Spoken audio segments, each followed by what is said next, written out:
Hi, Philippa. Thanks so much for joining us today on the podcast. It's lovely to have you here. Oh, Carrie, thank you. It's really lovely to be here. It's a real treat. So thanks for having me. Sure. So, can we get started with a little bit of your backstory? Maybe talk to us a little bit about what led you to do the work you're doing today, and even maybe share where you are in the world. Okay, so I'm Philippa. I'm 53. I'm British. I grew up in the northwest of England, but I moved to Bristol in the southwest of England 20 years ago, which is where I live now with my husband and my two teenage boys. Teenage years, gotta love them. I have experience as well. Yeah, yeah. I grew up in quite a lot of chaos with trauma, and I was lucky in that I was quite good. I found school quite easy. School came to me quite easily. I was academic. I did well at school, and school was my savior, really. It was my safe place. And when I finished school, I ended up going to university to do a law degree. I was very good at maths at school, but I didn't want to do a maths degree. Yeah. I didn't want to be an accountant, so I ended up doing law. My stepfather was a lawyer, so I suppose law was in my sort of, I was aware that would be an option. I didn't really intend to be a lawyer. That was never my intention. But I trotted off to university to do law, and then went to law school, then got a training contract and ended up with a legal career of 27 years or so. Wow. By the time I left in 2019. Wow, 27 years. What type of lawyer were you? What did you concentrate in? So I worked, I did commercial property. So you'd call that real estate. So commercial real estate. So I worked in a big firm in London. That's where I qualified. I don't know, one day I'd be buying a shopping centre. I'd be buying an office block, things like that. So big commercial real estate type stuff. It lasted a long time because I was good at it, and it earned me money so that I could feel safe, because I didn't feel safe relying on other people. But I didn't really like it. It didn't ever make my heart and soul sing. And from my trauma and my survival sort of patterns, which we'll probably come on to shortly, I was a really good employee. I tried really hard. I worked really hard, and I burned out on several occasions throughout my career. Something quite, what appeared to be catastrophic at the time, happened in 2017 to me, and we'll come on to that in a minute as well, I'm sure. But as a result of that, I had quite a massive breakdown. And once I'd worked through some of that, in 2019, I decided I was just going to leave my career, because certainly the position I was in at the time, I just couldn't stay there anymore. I'd changed so much during my time in therapy that I just didn't think I could stay there and do it anymore. So I left. And just as I was coming out of my starting to feel better, shall we say, we all went into lockdown in March 2020. And that I took as the push to actually do something that I'd been having a yearning to do before. I wanted to work with people. I wanted to help people. I wanted to help people through a similar journey that I'd been on. I kind of wanted to be the person for somebody else that I'd needed. So I did a counselling foundation course and decided counselling actually perhaps wasn't for me. And I then trained as a coach. And I now coach people, help them through their own healing journey, and seeing people's transformations. It's just that does make my heart and soul sing. So yeah, that's what I do. I'm a coach. I've also got a podcast, and I wrote a book that I self-published in December last year. That took me about a year. So So yeah, that's kind Wow. of my backstory in a nutshell. Yeah, it's funny when you come out on the other side of things and you've gone through therapy and healing, that you're just not the same person anymore. No. So you can't really go back to doing the same things necessarily. You can, but it doesn't mean you're going to be happy. Can you, No. if you're comfortable speaking to some of the trauma patterns that you have mentioned, I guess that have followed you through Yeah. for a while and hopefully have broken now, right? Yeah. Yeah. I'm probably I am certainly a generation pattern breaker in my line of the family, and generally in my birth family as well, really. I So my mum was an alcoholic. She was never, it was never discussed at home. It was never talked about. It, it wasn't out in the open alcoholism, but she was very definitely an alcoholic. She married my dad very young. They married at 21. She married to get out of her home. I now know. She's not with us anymore. Actually, neither of my parents are with us anymore. But she was desperate to get out from home. She married my father, and then they had me, and then they had another. I've got a brother. I've got three brothers, but one is 2 years younger than me. I think their marriage hit a rocky patch quite early, I reckon, and they divorced when I was, my timeline's a bit sketchy. I think probably about 6. There's nobody around I can really ask anymore. So yeah, probably about 6. She remarried reasonably quickly, the man who became my stepfather, and she was definitely drinking before the split. I remember plenty of occasions with bottles of wine around, but I don't remember excessive drinking.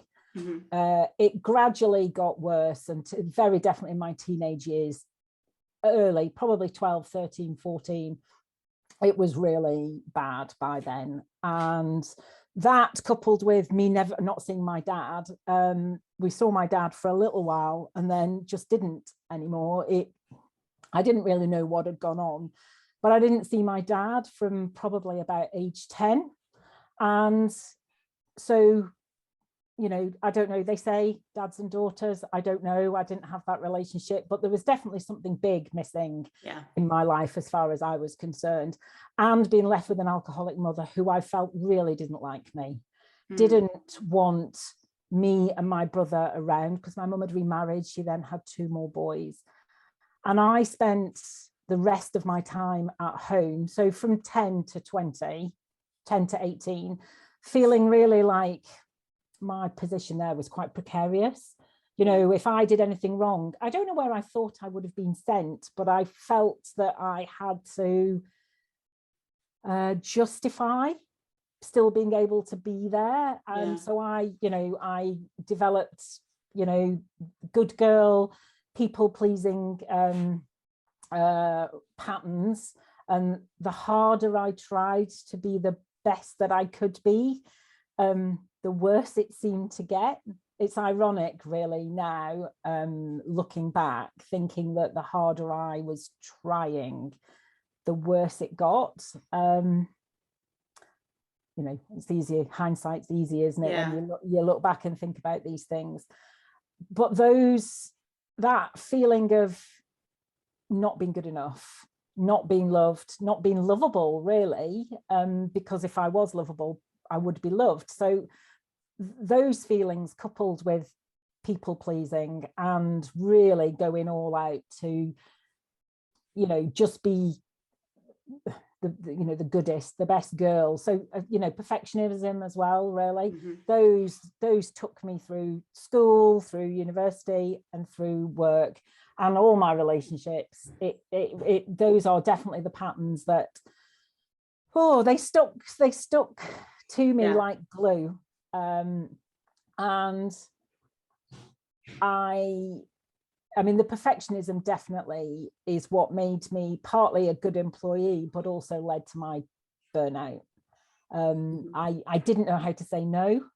I was working in a high stress environment anyway, and you know, the concept of saying, no, you can't do something, or I need help, just didn't exist, you know. So I just kept going and going and going until something snapped, and I'd have to have a week off, recover, and just start again. So those were the patterns that took me through all of my adult life, until really 2017, by which time I was, you know, 47, nearly 48 then. So goodness knows how I managed to actually meet and marry a really good man, and, you know, and have my lovely children, but thank goodness that I did. Because there'd been quite a few stumbles along the way before I met somebody who was actually nice to me, because, you know, I'd had 2 alcoholic boyfriends before then, because that's kind of, you know, that's what I knew. I was repeating that pattern big time. Yeah. So in 2017, shall I tell you about that now? Sure. So in 2017, well, it came on the back of something. Somebody told me, somebody was having problems and told me about a book they'd read that had helped them, which is Codependency No More by Melody Beattie. And they told me about that book in December 2016, and I read it, and it was like a massive light bulb went off in my head. It was like reading, her story is slightly different, but it was like reading about a lot of my childhood in that book. Yeah. And that was the first time that I had realized that a lot of the way I behaved as an adult came directly from what I'd experienced as a child. I had literally never thought about it before. I always say I'm a bit of a late comer to most things. So I was definitely a late comer to personal development, and the idea that, you know, healing is a thing, personal development is a thing. I'd missed many signs along the way that maybe I should look at things. I just thought I was broken. I just thought that somehow I couldn't do life. Everybody else seemed to be having carefree time, and I was the only one that inside was going, I can't do this. I don't really know what to do, and not really knowing how to do it. So first of all, I read that book, and then in 2017, just after Christmas it was, so just out in the new year, I have this funny thing that goes on with my eye occasionally, and I thought it was that was happening, and it didn't go away. And I went to my optician, and he said, you need to get to the eye hospital. So I went straight to the eye hospital. And it turned out that I'd experienced something quite strange that doesn't happen very often. And a new blood vessel was growing into the back of my eye and was leaking fluid onto the back of my eye. And what I was experiencing was actually this fluid on the back of my eye that was actually causing permanent damage. And after bursting into tears, I was there on my own, because of course I could cope. I don't need anybody to come with me. And I didn't really think it was going to be that serious. So I walked home in complete shock. And what then started to happen very quickly was an unraveling, because what started happening was that I was thinking, oh gosh, if this can happen in this eye, I might lose all the sight. Yeah. It might then happen in the other eye. It'd be terrifying. Because actually at that time, I'm not now, but at that time I was -16 in both eyes, which is actually really, really incredibly short-sighted. I've been incredibly short-sighted all my life. And it was a freak thing that had happened, but it could happen in the other eye. And then I realized, so there was great potential. I really felt that there was a great potential at that time that I could lose the sight in both my eyes. And I realized that if I couldn't see, how could I be useful? And if I wasn't useful, who would want me around? And I then realized that I built my entire life, my entire adult life, on being useful, being helpful, caring for everybody. And if I couldn't do that, maybe nobody would want me around. And I just absolutely fell apart. It's making me feel quite emotional thinking about Yeah. it. And I got really scared.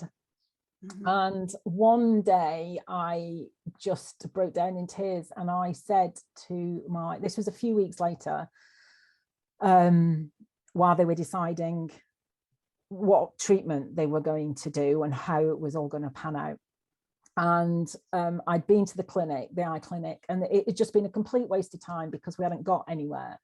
And I was just in such a mess, and I just broke down in tears. And I just said to my husband, I said, I can't do this any longer. I'm really so horrible to live with, because I was just, for about 3 years before that, I'd just been angry all the time. And I just said to him, I can't stay here with you, because I'm going to mess you all up. I'm certainly going to screw the kids up if I stay like this. So sorry. So I really need to get some help.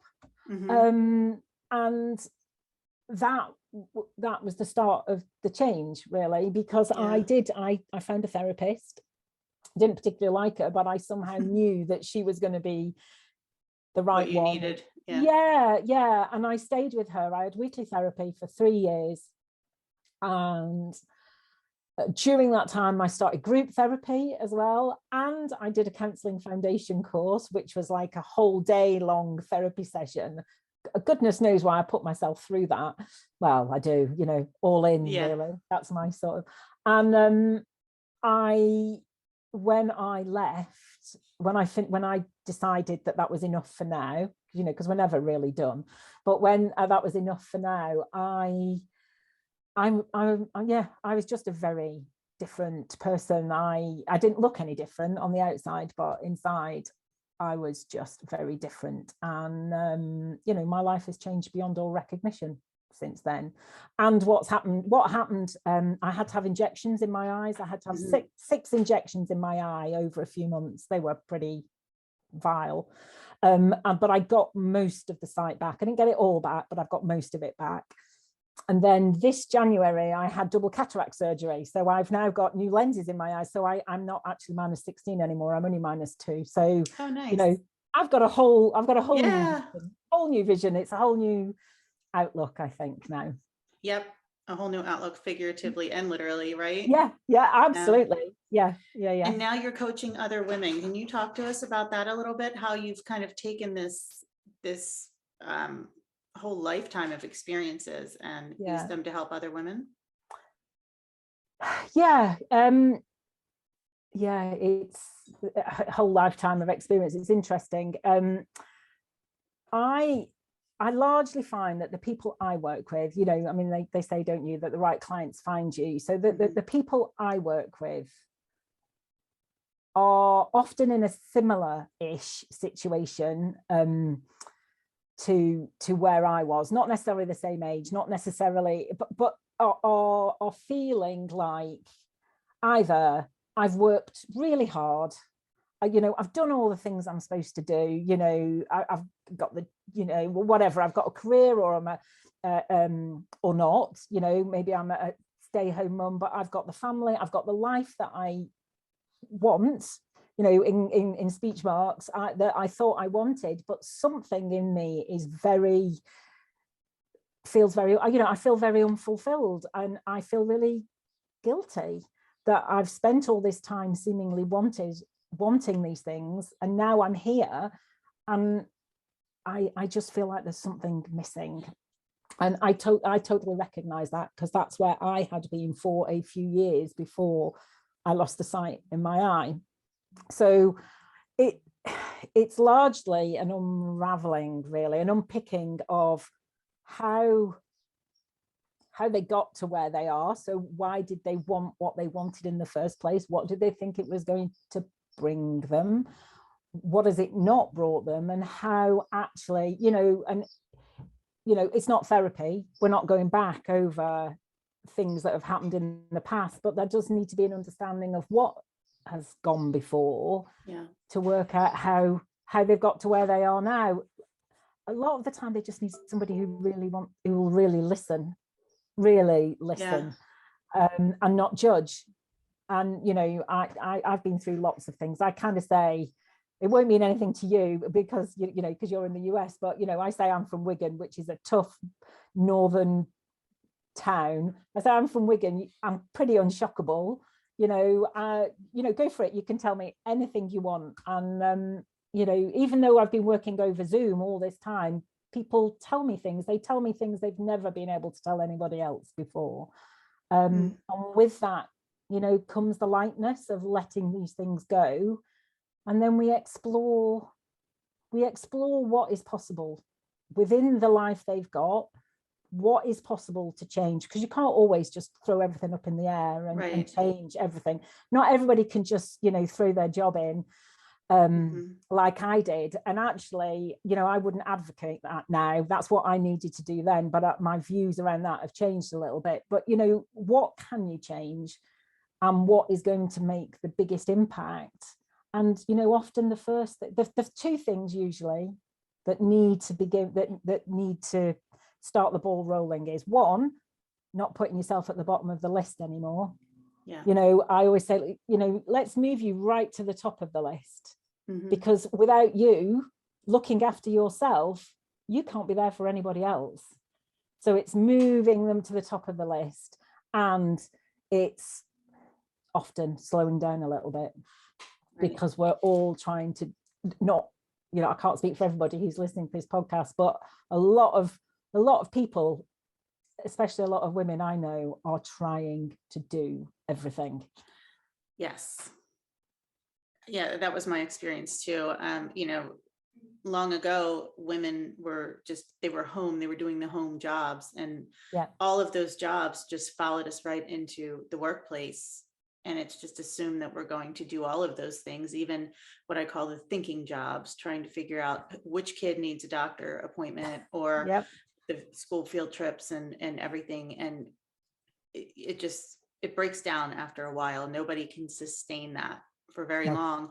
I was going to ask you if you had, my first question was, why are women who are such overachievers so often unfulfilled in some area of their life? But I feel like I have a better understanding of that now just from listening to you. But my new question, I guess, is, are there any patterns that you've noticed, those areas of unfulfillment that women tend to have, or is it just across the board completely different? I think it's across the board, really. I think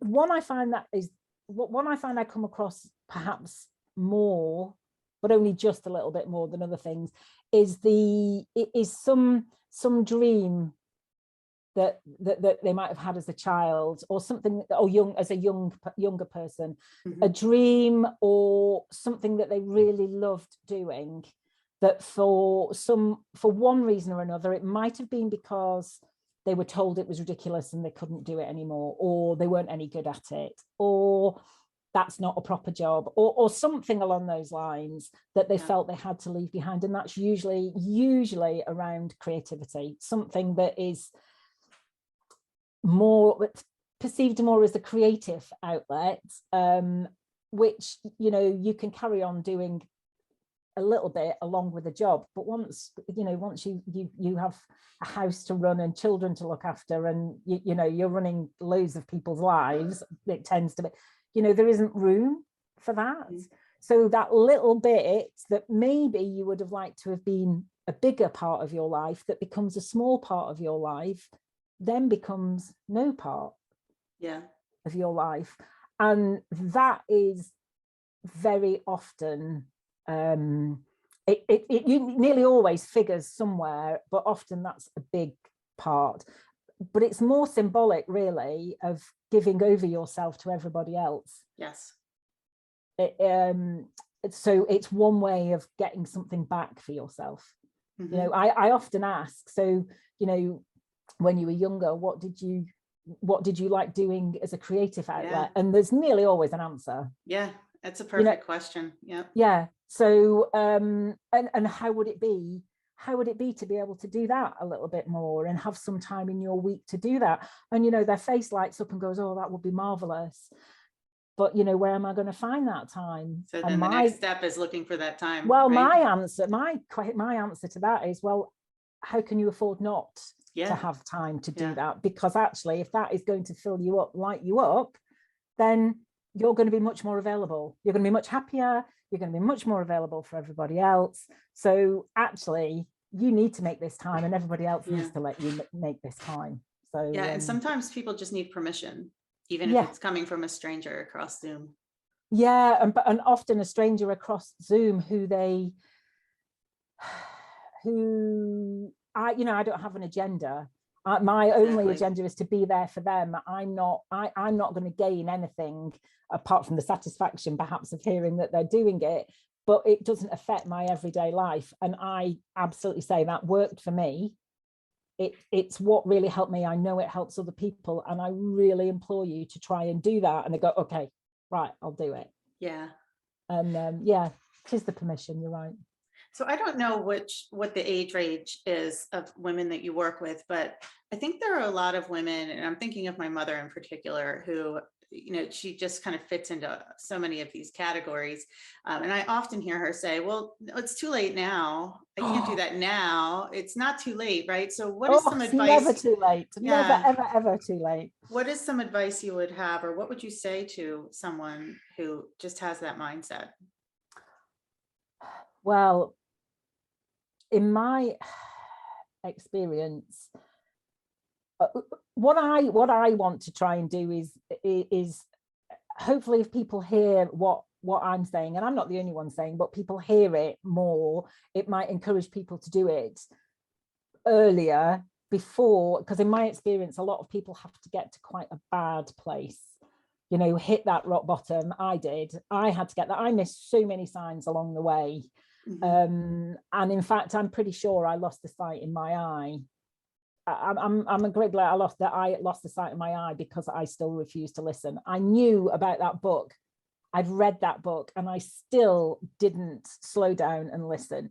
So a lot of people end up having to hit a bad place. Yeah, or having some kind of physical manifestation. I've been, just from interviewing different women, I hear this all the time. Oh, yeah. It's always weird physical symptoms that come up. I had the same. I had like terrible bladder pain that was mimicking UTIs that for a whole year, I was in excruciating pain every single day, and no one could find anything. Yeah. And when I finally made a huge change and did what I wanted to do, it just went away.